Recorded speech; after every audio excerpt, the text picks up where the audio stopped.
Hi பிள்ளைகளே, இன்னும் ஒரு ஞாயிற்றுக்கிழமை காணொளி மூலம் உங்களை சந்திப்பதையிட்டு பெருமகிழ்ச்சி அடைகிறேன்.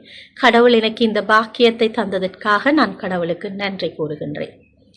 வாங்க பிள்ளைகளே, நாங்கள் இன்றைக்கு மிகவும் அழகான ஒரு உண்மையை பற்றி அறிந்து கொள்ள போகின்றோம். நாம் ஒவ்வொருவரும் நாங்கள் சாதாரணமானவங்க அல்ல. நாங்கள் ஒவ்வொருவரும் கடவுளின் அன்பால நாங்கள் படைக்கப்பட்டிருக்கின்றோம். இதை திருபிபிலியம் எவ்வாறு கூறுகின்றது என்று சொல்லி நாங்கள் சற்று திருபிபிலியத்தை பார்ப்போம். இதை திருப்பாடல்கள் 127 3ஆம் அதிகாரம் இவ்வாறு கூறுகின்றது. நான் வாசிக்கிறேன் பிள்ளைகள், நீங்க கேளுங்க.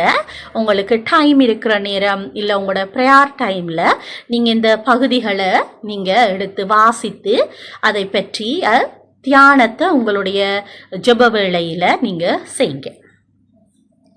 பிள்ளைகள் ஆண்டவர் அருளும் செல்வம், மட்கட்பேறு அவர் அளிக்கும் பரிசு.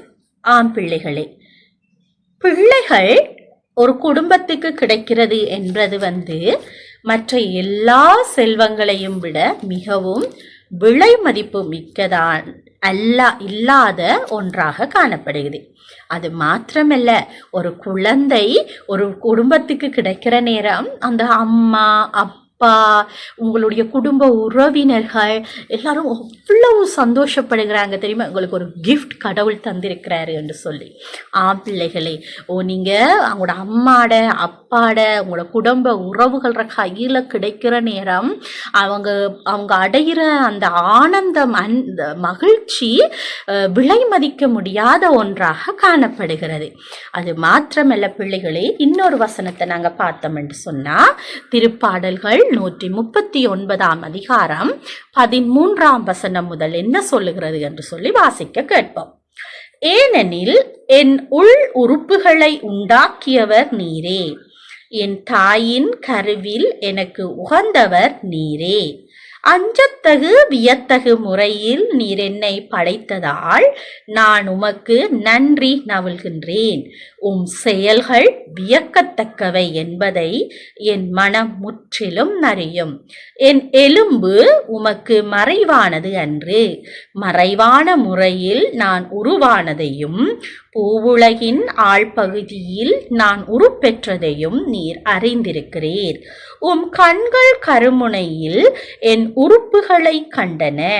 நீர் எனக்கு குறித்து வைத்துள்ள நாட்கள் எல்லாம் எனக்கு வாழ்நாள் எதுவுமே இல்லாத காலத்திலேயே உமது நூலில் எழுதப்பட்டுள்ளது. ஆம் பிள்ளைகளே, இந்த கடைசி வசனம் எவ்வளவு அழகான ஒரு வசனமா இருக்குது பார்த்தீங்கன்னா. திரும்பவும் ஒரு தரம் வாசிக்கிறேன். கண்கள் கருமுனையில் என் உறுப்புகளை கண்டன. நீர் எனக்கு குறித்து வைத்துள்ள நாட்கள் எல்லாம் எனக்கு வாழ்நாள் எதுவுமே இல்லாத காலத்திலேயே உமது நூலில் எழுதப்பட்டுள்ளது. பார்த்தீங்களா பிள்ளைகளே, நம்ம பிறக்கிறதுக்கு முன்பே நாங்கள் எங்களோட அம்மாவோட வயிற்றுல குழந்தையா நாங்க இருக்கிறதுக்கு முன்பிருந்தே கடவுள் நம்மளை என்ன செஞ்சிருக்கிறாரு, அறிந்து வைத்திருக்கிறாரு. அது மாத்திரமல்ல, அவர் எங்களுக்கு கண், காது, வாய், மூக்கு, கைகள், கால்கள் எல்லாவற்றையும் அவர் என்ன செஞ்சிருக்கிறாரு, தனித்துவமாக எங்களுக்கு படைத்திருக்கிறாரு. பிள்ளைகளை, இது எவ்வளவு அழகாக தாவீது ராஜா மிகவும் வியத்தகு ஆச்சரியப்படுகின்ற முறையில அவர் இதை குறிப்பிட்டிருக்கிறாரு. அவனுடைய படைப்பு எவ்வாறு இருக்கின்றது என்று சொல்லி அவரு இதை நம்மளுக்கு கூறியிருக்கிறாரு.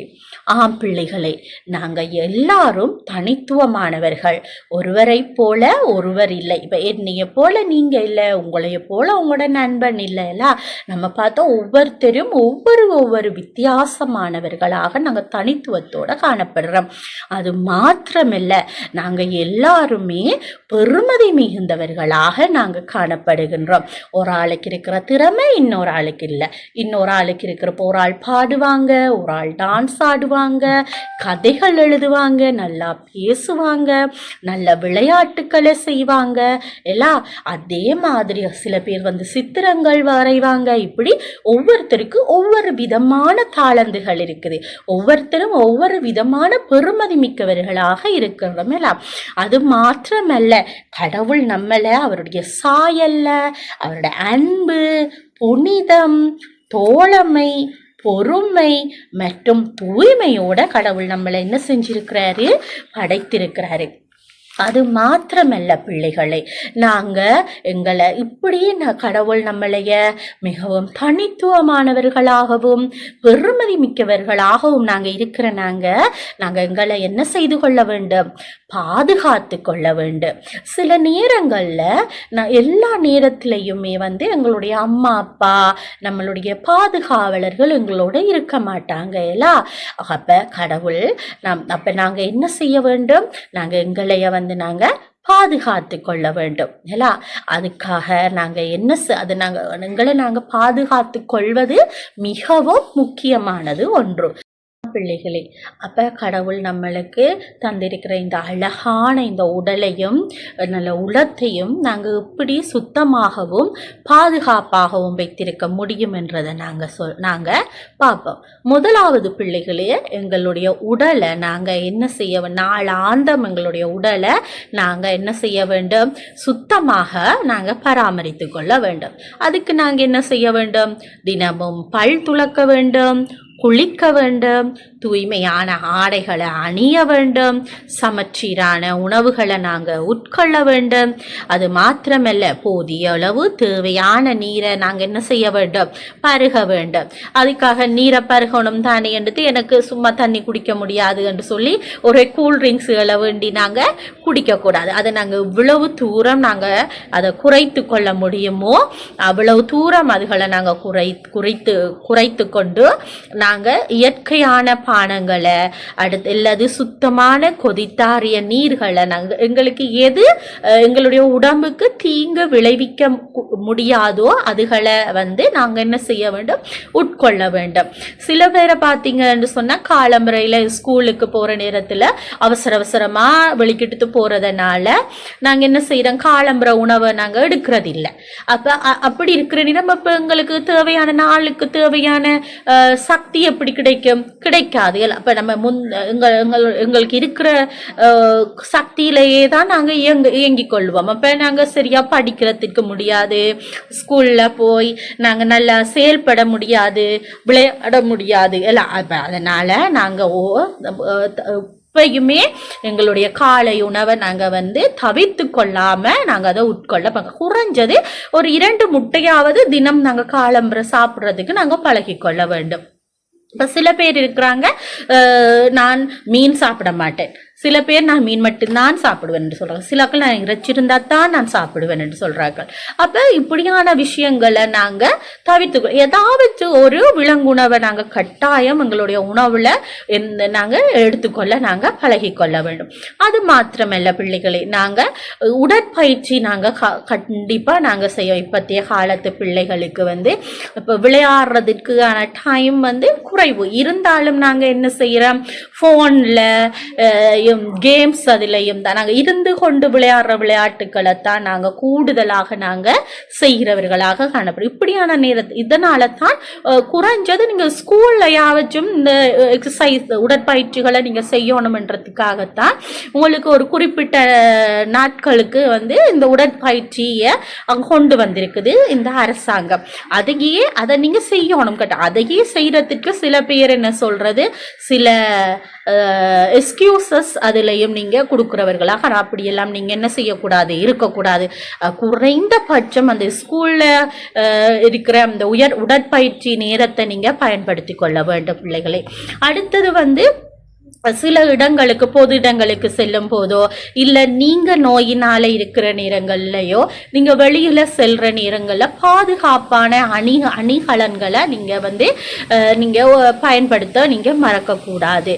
முகத்துக்கு முகக்கவசங்களை நீங்கள் போட்டுக்கொண்டு தொற்று நீக்கிகளை பயன்படுத்த நீங்கள் என்ன செய்ய வேண்டும், பழக்கப்படுத்தி கொள்ள வேண்டும், பாவிக்க நீங்கள் வேண்டும். அது மாத்திரமல்ல பிள்ளைகளே, சில நேரங்களில் உங்களுக்கு வந்து படிப்புனால அல்லது உங்களுடைய நண்பர்களால அல்லது உங்களுடைய ஆசிரியர்கள் மூலம் இல்லை உங்களுடைய குடும்பத்தில் இருக்கிற தங்கச்சி அண்ணா அம்மார்களால் சில ப்ரெஷர்களுக்குள்ள சில மன அழுத்தங்களுக்குள்ளாக நீங்கள் உட்படுறீங்க. அந்த நேரத்தில் நீங்கள் என்ன செய்யலாம், உங்களோட அம்மா அப்பாட்ட இந்த விஷயங்களை சொல்லி உங்களுடைய மன அழுத்தங்களை வந்து நீங்கள் குறைத்து கொள்றதுக்கான வழிகளை ஏற்படுத்தி கொள்ள வேண்டும். சில நேரங்களில் வந்து உங்களோட அம்மா அப்பாட்டையும் எனக்கு சொல்ல முடியாது என்று சொல்லி நீங்க நினைக்கிற நீங்க உங்களுக்கு ஒரு நம்பகத்தகுந்த ஒரு நபரை நீங்க வந்து இனங்கண்டு அவர்கிட்ட வந்து நீங்க என்ன செய்ய வேண்டும், உங்களுடைய மன அழுத்தங்களை நீங்க வந்து அவங்களோட ஷேர் பண்ணி அதுல இருந்து எப்படி நீங்க விடுதலையாகி கொள்ள முடியும் என்பதை கதைச்சு ஆலோசனைகளை பெற்றுக்கொண்டு அதுல இருந்து நீங்க வெளிவர பார்க்கணும். அது மாத்திரமல்ல, நீங்க ஒரு கிறிஸ்தவ பிள்ளைகளாக நீங்க இருக்கிறதுனால பிள்ளைகளை உங்களுக்கு ஏற்படுகிற சகல பிரச்சனைகளையும் எல்லா விதமான மன அழுத்தங்களையும் நீங்க ஏசப்பாட்ட நீங்க முறையிடலாம். அவர்கிட்ட சொல்லி நீங்க ப்ரே பண்ற நேரத்துல கடவுள் நிச்சயமாக உங்களுக்கு நல்லதொரு விடுதலையை உங்களோட வாழ்க்கையில தருவாரு. அது மாத்திரமல்ல பிள்ளைகள், சில பாடசாலைகள்ல வந்து மனநல ஆலோசகர்கள் இருக்கிறாங்க. அவங்கள்ட்ட நீங்க அதை பத்தி சொல்லி உங்களுக்கான உதவிகளை நீங்க என்ன செய்யலாம், பெற்றுக்கொள்ள முடியும். அது மாத்திரமல்ல பிள்ளைகளே, சில தொடுகைகள் மூலம் உங்களுடைய உடல்களை நீங்க என்ன செய்யலாம், பாதுகாத்து கொள்ளலாம். 2 விதமான தொடுகைகள் காணப்படுகின்றது. ஒன்று நல்ல தொடுகை, இன்னொன்று வந்து தீய தொடுகை. இந்த நல்ல தொடுகை தீய தொடுகை என்று சொன்னா என்ன என்று சொல்லி நாங்க பார்த்தோம் என்று சொன்னா, உங்களுக்கு எது எல்லாம் நல்ல சந்தோஷத்தையும் மகிழ்ச்சியையும் உங்களுக்கு தருகுதோ அது எல்லாமே நல்ல தொடுகை. இப்போ உதாரணத்துக்கு சொல்ல போனா, உங்களுக்கு ஒரு பர்த்டே என்று சொல்லி உங்களுடைய குடும்பத்தில் இருக்கிற உறவினர்கள் அம்மா அப்பா உங்களைய அரவணைத்து முத்தமிடுற நேரம், ஆசீர்வதிக்கிற நேரத்தில் உங்களை தொட்டு ஆசீர்வதிக்கிற நேரம், அது உங்களுக்கு என்னது தருகிறது, சந்தோஷத்தையும் மன மகிழ்ச்சியையும் தருது. அப்ப அது என்னது, நல்ல தொடுகை. இப்போ ஸ்கூலில் டீச்சர் நீங்க நல்லபடியா எக்ஸாம் எழுதினாலோ இல்ல ஒரு கணக்கை நீங்க சரியா எழுதினாலோ செய்து முடித்தாலோ அவங்க வாவ் நல்ல பிள்ளை நல்லா செஞ்சிருக்கிறீங்க என்று சொல்லி உங்களுடைய தோளை தட்டி உங்களைய பாராட்டுற நேரம் அது உங்களுக்கு என்னது தருது, சந்தோஷத்தை தருது. அப்ப அது நல்ல தொடுகை. அது மாத்திரமல்ல பிள்ளைகளே, இப்போ சொல்லுவோமே ஒரு போட்டியில் நீங்கள் வின் பண்ணிட்டீங்கன்னு சொல்லி உங்களுக்கு கை குலுக்குறாங்க. அப்போ அது வந்து உங்களுக்கு சந்தோஷத்தை தருது, அந்த நேரத்தில் மகிழ்ச்சியை தருது. அப்போ அது வந்து உங்களுக்கு நல்ல தொடுகை. இப்போ தீய தொடுகை என்ற இப்போ சொல்லுவோமே, உங்களோட கிளாஸ்ல இருந்து ஒரு ஆள் வந்து உங்களைய தள்ளி விடுறாரு, கோவத்தில் தள்ளி விடுறாருன்னு அப்போ அது உங்களுக்கு என்ன செய்யுது, கவலையை தருது, கண்ணீரை தருது, அழுகையை தருது. அப்போ அது வந்து நல்ல தொடுகையா இல்லை, அது வந்து உங்களுக்கு தீய தொடுகை. இப்ப சொல்லுவோமே, ஒரு கூட்டத்துல இப்ப நீங்க இருக்கிறீங்க, இப்ப புத்தகம் கணக்க வேணாம், இப்ப கிளாஸ் ரூம்ல வந்து இப்ப நீங்க வந்து கொப்பியை காட்டணும், டீச்சர்கிட்ட எழுதின கொப்பியை கொண்டே காட்டணும். அப்ப நீங்க எல்லாரும் லைன்ல வேற சொல்றாங்க டீச்சர். அப்ப நீங்க லைன்ல இருந்து போக்குல உங்களை பின்னால இருந்து உங்களைய தள்ளுற நேரம், உங்களைய நெருக்குற நேரம், அப்ப அது வந்து உங்களுக்கு எரிச்சலை உண்டாக்குது, என்ன கோபத்தை உண்டாக்குது. அப்ப அது உங்களுக்கு அந்த இடத்துல அது நல்ல தொடுகையா காணப்படுமா, இல்ல. அப்ப அது எல்லாம் வந்து தீய தொடுகைகளுக்குள்ள வருகிறது. அப்ப இந்த நேரத்துல இப்படி நல்ல தொடுகை நம்மளுக்கு எந்த விதமான பாதிப்புகளையும் எங்களுடைய வாழ்க்கையில ஏற்படுத்தாது. அதாவது தீமையான பாதிப்புகளை ஏற்படாது, நல்ல பாதிப்புகளை தான் நல்ல தொடுகை நம்மளுக்கு ஏற்படுத்தும். இப்ப தீய தொடுகையினால நம்மளுக்கு ஏற்படுகிற இந்த அசௌகரியத்தை இது வந்து யாரு நம்மளுக்கு இதை செய்வாங்க என்று சொல்லி நாங்க பார்த்தோம் என்று சொன்னா, நம்மளோட கூட இருக்கிறவங்க, நம்மளைய தெரிந்தவங்க, நாளாந்தம் நம்மளுடைய வாழ்க்கையில நம்மளோட பயணிக்கிறவங்க தான் இவ்வாறு. அவங்க மாத்திரமல்ல, நம்மளுக்கு தெரியாத நபர்களாகவும் எங்களுக்கு அறிமுகம் இல்லாத நபர்களாகலாலையும் இந்த தீய தொடுகை நம்மளுக்கு ஏற்படக்கூடும். இந்த நேரத்துல நாங்க என்ன செய்ய வேண்டும், நம்மளை பாதுகாப்பு இல்லை, இந்த தீய தொடுகை எனக்கு பயத்தை உண்டாக்குது, இந்த தொடுகை எனக்கு அழுகைய உண்டாக்குது, எரிச்சலை உண்டாக்குது என்று சொல்லி நினைக்கிற இந்த தொடுகையே ஏற்படுகிற நேரத்துல நாங்க என்ன செய்யலாம்? அந்த நபரை பார்த்து வேண்டாம் என்று சொல்லி அந்த நபருடைய கண்களை பார்த்து நாங்க அவர்கிட்ட வேண்டாம் என்று சொல்லலாம். இன்னொன்று என்ன சொல், இப்ப வேண்டாம் என்று சொல்லியும் அந்த ஆள் கேட்கிறாருல, எனக்கு கஷ்டத்தையே தருகிறாரு என்று சொன்னா நாங்க என்ன செய்யலாம்? அந்த இடத்துல இருந்து ஓடி வந்துடணும். அப்பயும் எனக்கு முடியல, என்னால் ஓடியும் வர முடியல என்று சொன்னா நம்ம என்ன செய்யலாம்? நீங்க என்ன செய்யலாம்? கத்தலாம், பெரிய சத்தம் போட்டு காப்பாத்துங்க என்று சொல்லி நீங்க என்ன செய்யலாம்? கத்தலாம். இப்படி நீங்க உங்களைய என்ன செய்யலாம்? பாதுகாத்து கொள்ளலாம். ஆனா உங்களுக்கு இதெல்லாம் மீறி ஒரு சம்பவம் ஒன்று உங்களை வாழ்க்கையில ஏற்படுகுது என்று சொன்னா பயப்பட வேண்டாம் பிள்ளைகளே. நீங்க பயப்பட வேண்டிய அவசியம் இல்லை, வெட்கப்பட வேண்டிய எந்த விதமான ஒரு அவசியமும் இல்லை. ஏன் இதை நீங்க செய்யல, இது நீங்க செய்யப்பட வேண்டிய அவசியமும் இல்லை. இதை செஞ்ச நபர் தான் இதுக்கு பயப்பட வேண்டும். இதை நீங்க உங்களுக்கு நம்பகமான உங்களுடைய பெற்றோர்களிடமோ அல்லது நம்பகத்தன்மையுடைய வேறு ஒரு நபரிடமோ அல்லது ஒரு நல்ல ஒரு ஆசிரியரிடமோ நீங்க இதை சொல்லலாம். சொல்ற நேரத்துல அவங்க உங்களுக்கு தேவையான சகல பாதுகாப்பையும் அவங்க உங்களுக்கு தருவாங்க. ஆகவே பிள்ளைகளே, கடவுள் எங்களுக்கு தந்த இந்த அருமையான தனித்துவமான அழகான பெருமதியான இந்த உடலை நாங்க பாதுகாத்து கொள்ள வேண்டும். அது மாத்திரமல்ல பிள்ளைகளே, நாங்க ஒவ்வொரு நாளையும் நாங்கள் ஆரம்பிக்கிற நேரத்தில் நாங்கள் கடவுளுக்கு ஒப்பு கொடுத்து எங்களுடைய நாட்களை நாங்கள் ஆரம்பிக்க நாங்கள் பழகிக்கொள்ள வேண்டும். நாங்கள் யாவரும் கண்களை மூடி ஜெபிப்போம். அன்பார்ந்த இயேசப்பா, மறுபடியுமாக பிள்ளைகளை காணத்தந்த மேலான கிருபைக்காக உமக்கு நாங்கள் நன்றி செலுத்துகின்றோம். இன்றைய நாளிலே நீர் அருமையான ஒரு தலைப்பின் மூலம் பிள்ளைகளை சந்திக்க தந்த கிருபைக்காக நன்றி சுவாமி.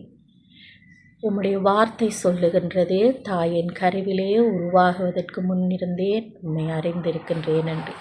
ஆம் பிள்ளைகளை, ஏசப்பா, இந்த பிள்ளைகள் யாவரையும் நீ எங்களை ஆசீர்வதித்து வழி நடத்துங்க. ஒவ்வொரு பிள்ளைகளும் தனித்துவமான பெருமதி வாய்ந்தவர்கள் என்பதை அவர்கள் உணர்ந்து கொள்ள அவர்களுக்கு கிருபை கூறுங்க.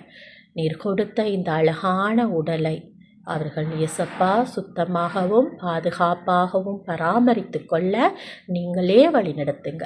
பிள்ளைகள் ஆரோக்கியமான வளர்ச்சியிலும் நல்ல நடத்தையிலும் தேவ கிருபையிலும் கட்டளைகளை கை கொண்டு உமக்கு பிரியமாக வளர ஆசீர்வதித்து வழி நடத்தியறல வேண்டும் என்று ஒப்பு கொடுத்து எங்கள் நாதர் இயேசு கிறிஸ்துவின் மூலம் ஜெபிக்கிறோம் ஜீவனுள்ள நல்ல தகப்பனே, ஆமேன்.